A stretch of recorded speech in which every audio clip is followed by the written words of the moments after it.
Senator, welcome back to Senate Spotlight. It's so good to be here. It feels like a lifetime ago since we did this last. Yeah, I'm so excited to talk to you.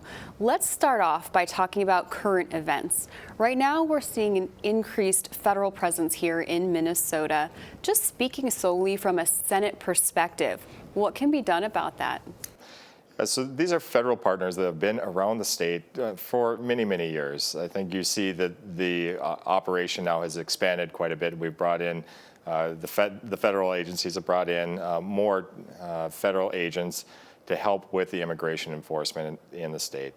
And now this mostly falls under federal law. And so there's very limited amount of jurisdiction that we have to do much within that. Now, what we need to see is more cooperation with the governor and the mayor regarding the federal presence in the state.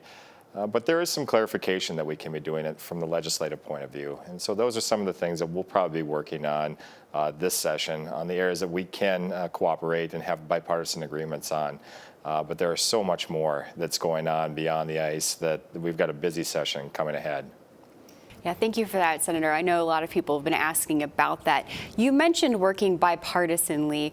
Along those lines, though, we've been seeing increasing partisanship here in the state. How can senators bridge that gap and work together during these divided times? Yeah, that's something that I really hope that we can set the tone in the state, especially on the first day of session as we come together to really memorialize the Hortmans and the tragedy that happened in June 14th, and also just celebrate Senator Hoffman coming back here to the Senate.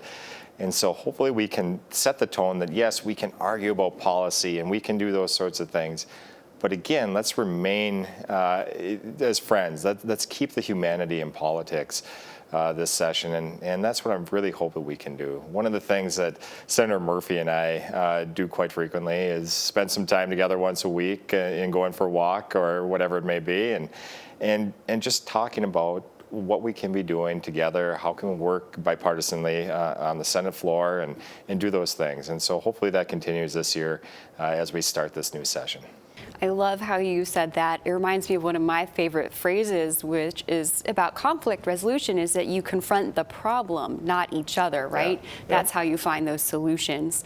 Let's talk about your top objectives this session. Reducing fraud has been consistently something that your caucus has mentioned as a priority. Is that still a top issue? Oh, absolutely. Absolutely. I think what's really happening in this state is you have two issues. You have the fraud issue, and then you can go on the flip side of that same coin over to the affordability issue in the state. And you've got folks who are at home, they're working hard, they're trying to figure out how to make ends meet. They get that tax statement in the mail, and it's so jarring to them. And then they turn on the TV and they see the fraud that's happening, where folks are setting out a mailbox and taking home millions of dollars through fraudulent organizations. And I think there's a lot of dissonance within people's minds when they are contemplating that. You know, here I can't hardly make it, and yet fraudsters are walking away with millions of dollars. What can we do to address that? And that's going to be a lot of the focus that we have in the Minnesota Senate. And we've got members who are working on both issues on that, on the fraud and then also the affordability, to really make sure that Minnesota is a place where we trust the government again, and that we have people who are just thriving. Our school districts are thriving, our counties and our families and businesses. This is a place to be. We want this state to be the shining star it once was. And we're going to have a lot of work in front of us to do that, but this session is a great place to get started. You mentioned fraud and affordability. What else do you plan on advancing this session? Well, this session typically is what we would call a bonding year or a capital investment year. And so that's going to be something that we're going to be continuing to work on. Committees have been going around the state looking at leaky water pipes and bridges that are having some issues in them. So we're going to try to figure out, well, what can we do to invest in the state and making sure that our capital infrastructure is up to snuff. One of the things that hinges on is what the February forecast for our state budget looks like. And how revenues and expenses are coming out. And that allows us to determine what we can put on the state's credit card. If we are going broke, well, you don't want to be spending more and having to do the debt service. So we're going to be looking at a few of those things too. Yeah, along those lines, MMB released its November forecast, and it reflected the work that you guys did last session to balance the budget. And that gave us a larger than expected surplus at the end of this biennium. However, we still have work to do. There's a projected deficit in the planning years. This is a shortened session. Do you think there'll be any room there to try and tackle this deficit? We'll absolutely have to see. I think this year there's going to be a lot of noise around, campaigns and different things. Not that that's bad. I mean, we've got to make sure that we're going out and making our case to Minnesota voters of why to reelect Republicans both in their seats and then also put them into leadership in the Senate.